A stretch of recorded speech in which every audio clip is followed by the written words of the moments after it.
Bonjour et bienvenue, voici notre tour d'horizon économique, géopolitique et boursier. Nous sommes le lundi 5 février pour comprendre comment tourne la planète finance. C'est sur la bourse au quotidien et l'épisode du jour s'intitulera un petit creux ou un gros manque d'appétit? Alors le petit creux, c'est celui que viennent de subir les indices boursiers. Vendredi soir, le Dow Jones plonge de moins 2,5%. Plus lourde correction depuis le Brexit, performance hebdomadaire de moins 4,2%, on n'avait pas vu ça depuis janvier 2016, sauf qu'en janvier 2016, ça concluait un épisode baissier qui durait déjà depuis plus d'un mois, alors que là, on a bien une correction en fin de vague haussière, une vague haussière en forme d'accélération parabolique, assez caractéristique d'une fin de mouvement moyen terme. Et ce petit creux, eh bien, personne ne l'a payé. Il y a un manque d'appétit pour le risque manifeste. Alors pourquoi est-ce que ça corrige maintenant? Vous savez par exemple que les taux courts se tendent depuis fin août dernier. Et ils se sont tendus de façon parfaitement linéaire entre 1,25 et 2,15. On aurait pu commencer à en tenir compte dès le mois de novembre. Mais non, on a continué. Et puis on a encore accéléré au mois de janvier, où les taux longs se sont eux aussi mis à grimper jusque vers 2,80 pour le 10 ans. On a passé la barre des 3 sur le 30 ans. Alors qu'est-ce qui fait que les actions se mettent à corriger maintenant? Pourquoi à 2,80 et pas à 2,63 ou à 2,50? Pourquoi est-ce que ça n'a pas corrigé lorsque les taux courts ont passé la barre des 2% en début d'année? En fait, on n'en sait rien, ou alors peut-être c'est que les grosses mains n'avaient pas jugé bon d'entamer des prises de bénéfices. Au contraire, ils ont encouragé les petites mains à se porter à l'achat alors que les marchés étaient au plus haut, déclenchant une véritable hystérie haussière, un phénomène de spirale, ce qui finalement permettait de vendre beaucoup plus de papier, encore plus cher. Mais bon, le schéma reste classique, vous le connaissez par cœur. Les gros ont acheté au plus bas et ils sortent quand les petits viennent acheter au plus haut. Les petits, bien, ce sont les épargnants qui ont investi pas loin de 100 milliards de dollars sur les actions au mois de janvier. Et un quart de ces investissements se sont faits sur des ETF. On a aussi battu là le record de souscription pour les ETF, je crois à 28 milliards. Donc ça fait même plus qu'un quart souscrit en ETF. Autrement dit, la gestion réplicative, passive, est en train de faire une montée en puissance colossale. Et c'était effectivement pour les grosses mains un excellent moment pour vendre quand des gens finalement assez naïfs viennent tout payer au plus haut et en plus de ça de façon assez indistincte au travers d'ETF indiciels. Si encore certains achetaient tel dossier et pas tel autre, mais non, on paye le marché et c'est là que le marché se retourne. Et il se retourne d'autant plus violemment que l'indice VIX du stress, lui, fait un bond de plus 28,5%.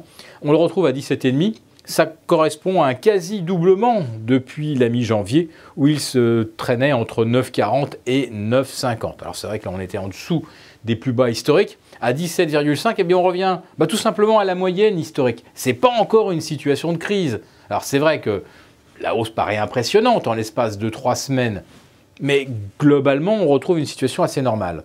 Par contre, beaucoup d'institutionnels se sont portés vendeurs de cette volatilité, comme s'il n'y allait jamais y avoir de correction. Et si on passe les 20, là par contre, beaucoup de vendeurs de volatilité vont se retrouver dans une situation catastrophique, ce qui pourrait les amener à leur tour à provoquer de nouveaux débouclements, des réductions de leviers. Et j'attire votre attention justement sur cette question des leviers, puisque l'autorité des marchés financiers européens envisage, tenez-vous bien, d'interdire par exemple les leviers de 30 sur les actions pour les limiter à 5, c'est-à-dire à une sorte de norme historique. Imaginez qu'aujourd'hui certains sont endettés, s'endettent pour prendre des leviers de 30. C'est absolument hallucinant. Réduire de 30 à 5, vous imaginez combien il va falloir vendre de papier pour respecter les nouvelles obligations et les nouveaux ratios de couverture.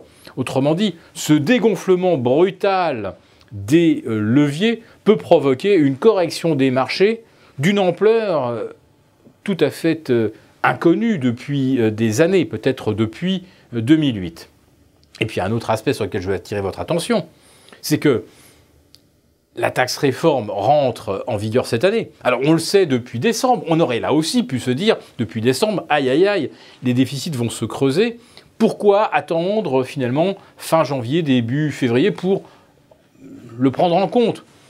Alors difficile à dire, peut-être qu'il a fallu que M. Trump vienne fanfaronner avec ses 1500 milliards d'investissements dans les infrastructures. Là on s'est dit plus 1500 d'un côté, moins 1000 de l'autre, ça fait une impasse de 2005, ça fait beaucoup. Mais on pouvait faire ce calcul, et nous le faisions déjà depuis l'automne dernier. Donc pourquoi maintenant? Ça, c'est bien une question à laquelle il est difficile de répondre. Seules les grosses mains le pourraient réellement. Et puis peut-être qu'il y a aussi des gens qui ont de la mémoire.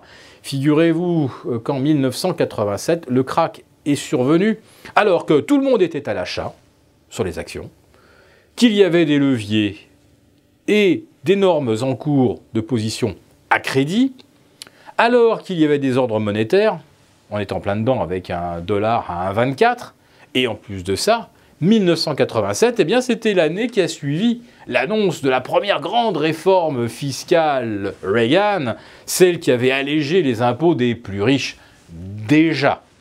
Voilà, donc on se retrouve comme ça des points communs avec 1987. Maintenant, la question du timing, pourquoi fin janvier?